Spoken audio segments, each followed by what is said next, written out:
శని వక్రగతి నుండి వక్రత్యాగం చేసిన తర్వాత అంటే నవంబర్ 28వ తారీఖు తర్వాత దాని యొక్క ప్రభావం అన్నది ఈ కర్క రాశి వారికి వచ్చినప్పుడు రెట్రోగ్రేషన్లో ఎప్పుడైతే వెనక్కి తిరిగి చూసి స్ట్రాంగ్గా ఉంటాడో పాత పెండింగ్ ఫైల్స్ కానీ ఇష్యూస్ కానీ లేకపోతే పాతవి ఏమైనా మనకు చేయవలసి కొన్ని కర్మ ప్రకారం కొన్ని అనుభవించవలసినది ఏమైనా పెండింగ్ ఉంటే అవన్నీ కంప్లీట్ చేయడానికి వెళ్తాడు. అంచేత కర్కాటక రాశి వారికి ఏంటంటే అష్టమి శని యొక్క ప్రభావం ఎలా ఉంటుందో అలా కొంతవరకు చూపించే అవకాశం ఉందన్నమాట.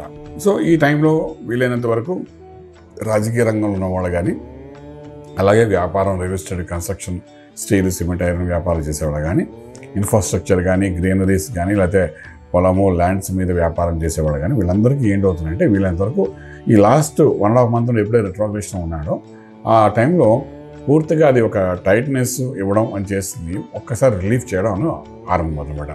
అంటే ఆల్మోస్ట్ ఆల్ ఏంటంటే మనకు బిల్స్ పేమెంట్స్ విషయంలో కానీ అలాగే కాంట్రాక్ట్స్ వర్క్స్ అగ్రిమెంట్స్ విషయంలో కానీ లేకపోతే ఒక ఇష్యూ ఒకటి ఉంది, ఆ ఇష్యూ ఎంతకి మనకు కంప్లీట్ కాకుండాను అగ్రిమెంట్ అవ్వట్లేదు, ఒక ల్యాండ్లో ఒక డిస్ప్యూట్ ఉంది అది మనకు అనుకూలంగా జరగట్లేదు అన్న విషయంలో కానీ ఇటువంటివన్నీ కొంతవరకు రిలీఫ్ అవ్వడానికి పూర్తి అవకాశం ఉందన్నమాట.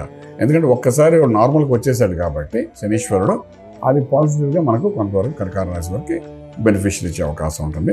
అలాగే తండ్రి గారి విషయంలో కొంచెం ఏంటంటే మీ ఫాదర్ యొక్క విషయంలో కొంచెం డిస్టర్బెన్స్ హెల్త్ ఇష్యూస్ వచ్చే అవకాశం మనకు కనబడుతుంది. ఇవి రెండు తప్ప పెద్ద చెప్పుకోదగ్గ ఇబ్బందులు అయితే ఏం లేదు.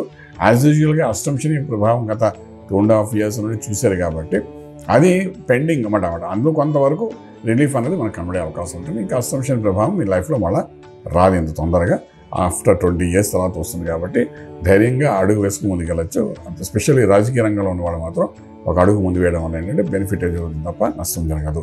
ఇంకా ఏంటంటే అష్టమ శని వెళ్ళిపోయిన తర్వాత మళ్ళీ రెట్రోగ్రేషన్ వెనక రావడం వల్ల సేమ్ అదే ప్రభావం ఉండడం వల్ల ఏంటంటే ఇంకా కోలుకోని పరిస్థితుల్లో ఇంకా ఉండి ఉంటారు కర్కాటక రాశి వారు, వాళ్ళు ఇంకా రిలీఫ్ అయినట్టే కనబడుతుంది నవంబర్ 28 నుండి. అలాగే మనం తీసుకుంటేనంటే కర్కాటక రాశి వారు ఏంటంటే విశేషంగా శివునికి అభిషేకం చేయడానికి ప్రాసెస్ వహిస్తుంది. ఎంత అభిషేకం చేసుకోగలిగితే అంత బాగుంటుంది. శివునికి అభిషేకం అనేది చాలా మంచి పరిస్థితి అని చెప్తామన్నమాట. అభిషేకం చేసుకుంటూ ఇప్పుడు ముందుకు వెళ్తూ ఉండాలి, అది మంచి